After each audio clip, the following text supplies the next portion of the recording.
Wiring कैसे करते हैं, उसे टाइमर कैसे लगाते हैं और 1 वे 2 वे स्विच कैसे लगाते हैं। ये जो 3 तारें हैं ना, ये मोटर की आ रही हैं और ये 2 तारें बिजली की हैं और ये जो 4 तारें हैं ना, ये ऊपर से आ रही हैं जो टाइमर और स्विच होता है उससे।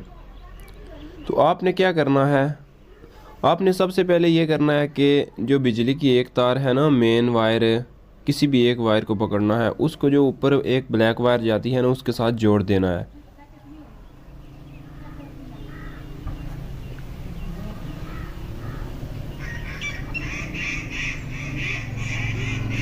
ये कनेक्शन मुकम्मल हो गया है।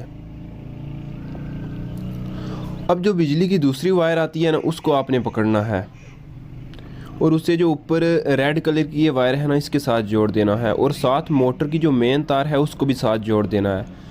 मोटर की ये 3 तारें होती हैं जो 2 एक कलर की होती हैं ना, वो